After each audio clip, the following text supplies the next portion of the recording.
ভোটের চাপ বাংলাদেশে দ্রুত নির্বাচনের দাবি, বাংলাদেশের সাধারণ নির্বাচনের দাবি বিএনপির।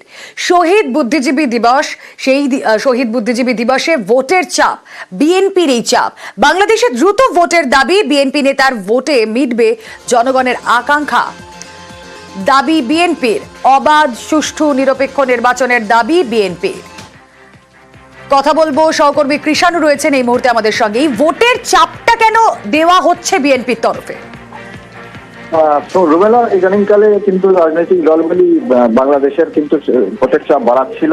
এরপরে জামাত ইসলামী বাড়িয়েছিল চাপ, ভোটের চাপ বাড়িয়েছিল। আজকে শহীদ বুদ্ধিজীবী দিবসে গিয়েছিলেন বিএনপির মহাসচিব ফখরুল মির্জা। সেখানে তিনি বলেন যে আশা করা যায় দ্রুত নির্বাচন হবে, ভোট হবে বাংলাদেশে এবং সেটা অবাধ সুষ্ঠু হবে, কারণ তাতেই একমাত্র জনগণের যে আকাঙ্ক্ষা আছে সেটা মিটবে।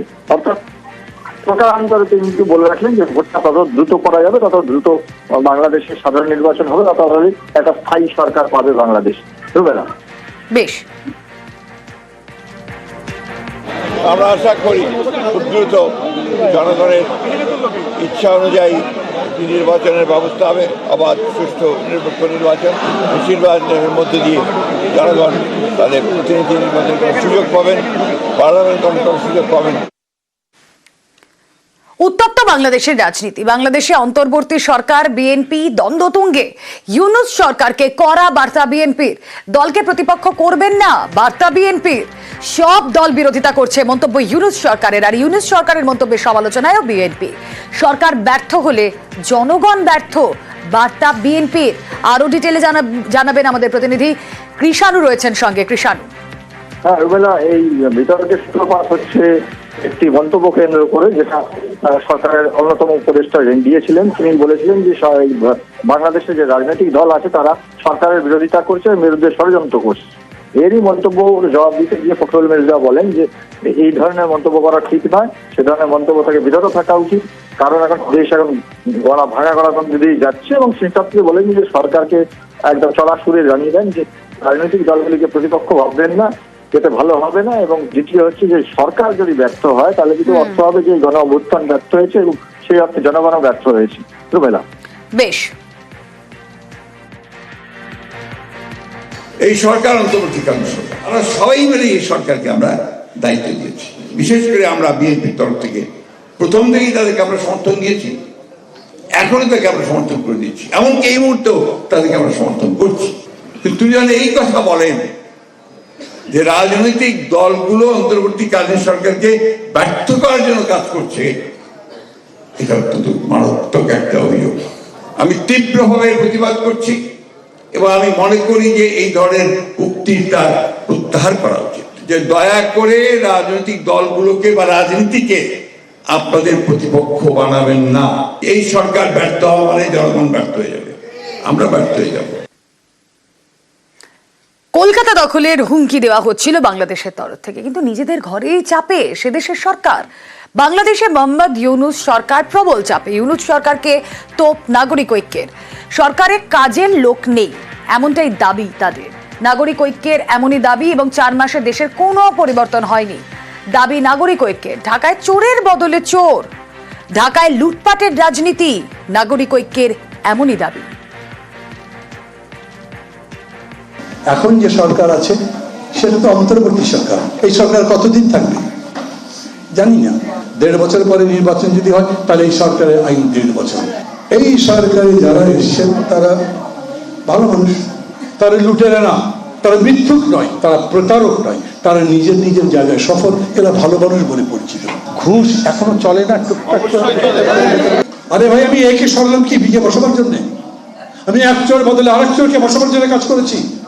যে দেশ চালায়নি, দেশ সম্পর্কে জানে না, যে মানুষ সম্পর্কে জানে না, সে দেশের ভালো করবে কিরকম করে? অতএব এই সরকার ভালো মানুষ কিন্তু কাজের মানুষ নয়। ঘরের চাপের কথা তো আপনাদের বললাম, নাগরিক ঐক্যের কি দাবি আপনাদের সামনে রাখলাম। এবার কি আন্তর্জাতিক মহলেও চাপ বাড়ছে বাংলাদেশের? কেন বলছি তার কারণ, বাংলাদেশকে কড়া বার্তা দিয়েছে আমেরিকা।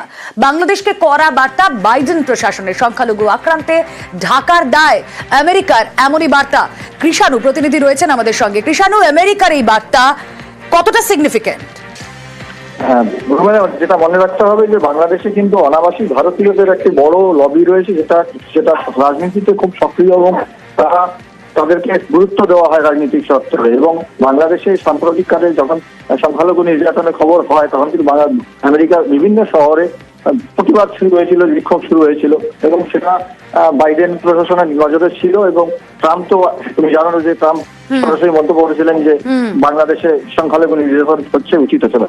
বাইডেন প্রশাসনের সেই সূত্রেই কিন্তু এই বার্তা দিল বাংলাদেশকে যে সংখ্যালঘুদের জরুরি নিরাপত্তা অত্যন্ত জরুরি এবং এ বিষয়ে কিন্তু তাদের নজর রয়েছে।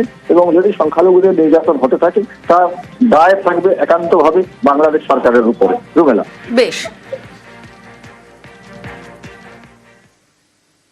6ই আগস্ট হাসিনা দেশ ছেড়েছিলেন আর সেই আগস্ট থেকে অস্থির বাংলাদেশ।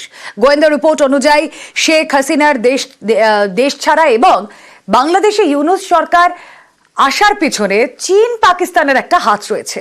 শুক্রবার ভারতের বিদেশমন্ত্রীর মন্তব্যেও তেমন ইঙ্গিত।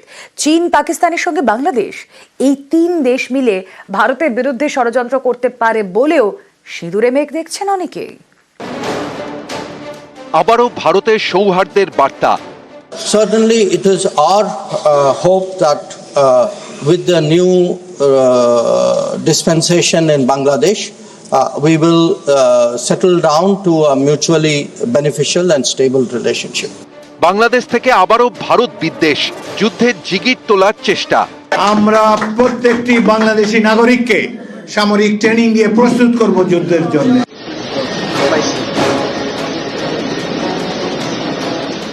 অগাস্টে দেশ ছাড়েন প্রধানমন্ত্রী শেখ হাসিনা। এখন ঢাকার মসনদে মোহাম্মদ ইউনূসের অন্তর্বর্তী সরকার।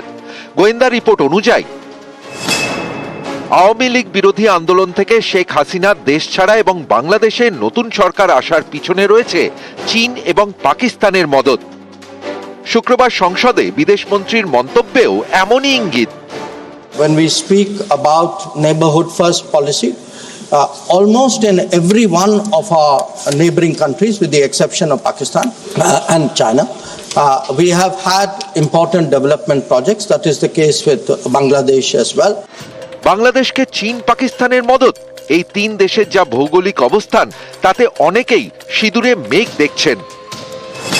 ভারতের উত্তর পূর্বে চীন, পূর্ব দিকে বাংলাদেশ এবং পশ্চিমে পাকিস্তান। এর মধ্যে বাংলাদেশের সঙ্গে ভারতের 4096 কিলোমিটারের আন্তর্জাতিক সীমান্ত। এর মধ্যে পশ্চিমবঙ্গের সঙ্গে 2217 কিলোমিটার। এই দীর্ঘ আন্তর্জাতিক সীমান্ত থাকা পড়শির সঙ্গে চীন পাকিস্তানের বন্ধুত্ব গাঢ় হচ্ছে বলেই দাবি। এই পরিস্থিতিতে এদিন বিদেশমন্ত্রীর মন্তব্য যথেষ্ট তাৎপর্যপূর্ণ। এই 3 পড়শি দেশ হাত মিলিয়ে ভারতের বিরুদ্ধে ষড়যন্ত্র করতে পারে বলেও অনেকে সিঁদুরে মেঘ দেখছেন। পাকিস্তানের উপরে একটা নিয়ন্ত্রণ আছে, বাংলাদেশেও কিন্তু চীনের অনেক ইনভেস্টমেন্ট আছে, কিন্তু এটা ঠিক যে দুজনেই বাংলাদেশে ইন্টারেস্টেড। পাকিস্তানের ক্ষেত্রে ইন্টারেস্টিং হচ্ছে যে তারা এই যে সুযোগটা পাচ্ছে, বিশেষ করে যে র্যাডিক্যাল ফোর্স, ইসলামিক ফোর্সেসের জায়গাটা উঠছে, সেই সুবিধাটা পেয়ে তারা আবার নতুন করে সম্পর্ক স্থাপন করার চেষ্টা করছে। বাংলাদেশ এই 3টে রাষ্ট্রের মধ্যে ভারত বেষ্টিত রাষ্ট্র। বাংলাদেশকে ভারতের উপরে চাক বা না চাক অনেক কিছু বিষয়ে নির্ভর করতে হবে, কিন্তু অবশ্যই ভারতকে সতর্ক থাকতে হবে এবং আমার ধারণা ভারত সতর্ক আছে। এবং বাংলাদেশকে সবচেয়ে আগে বুঝতে হবে পাকিস্তান এবং চীনকে পাশে পেয়ে আমরা ভারতকে খুব শায়েস্তা করতে পারবো। এই ন্যারেটিভটাই যদি কাজ করে তাহলে বাংলাদেশের পক্ষে লং টার্মে কাজ করা মুশকিল হবে। ভারত বাংলাদেশ সম্পর্ক বরাবরই বন্ধুত্বের, কিন্তু হালে সে দেশে যেভাবে সংখ্যালঘুদের উপর হামলা হয়েছে তাতে তৈরি হয়েছে চাপানুতর। বাংলাদেশের কট্টরপন্থীরা ভারতের নানা অংশ দখলের মতো হাস্যকর সব হুমকি দিচ্ছে, লাগাতার চেষ্টা করছে যুদ্ধ জিগির তোলার। আমরা প্রত্যেকটি বাংলাদেশি নাগরিককে সামরিক ট্রেনিং দিয়ে প্রস্তুত করব যুদ্ধের জন্য। প্রত্যেকটি ছাত্র যেন রাইফেল চালাতে জানে, সামান্য field craft basic military training তাদেরকে আমরা দেব, যাতে করে কেউ আমাদের দিকে কোনো রক্ত চক্ষু দিয়ে দৃষ্টিপাত করতে না পারে। ভারত কিন্তু সৌহার্দ্যের বার্তাই দিয়ে যাচ্ছে। 9 ডিসেম্বর ঢাকায় গিয়ে বৈঠক করেছেন বিদেশ সচিব, আর এদিন সংসদে বার্তা বিদেশ মন্ত্রী। Certainly, it is our hope that with the new dispensation in Bangladesh, we will settle down to a mutually beneficial and stable relationship. With regard to the treatment of minorities in Bangladesh, it has been a source of concern. There have been multiple incidents of attacks on them. We have drawn our concern to their attention, and it is our expectation that in its own interest, Bangladesh would take measures so that its minorities are safe. News 18 Bangla.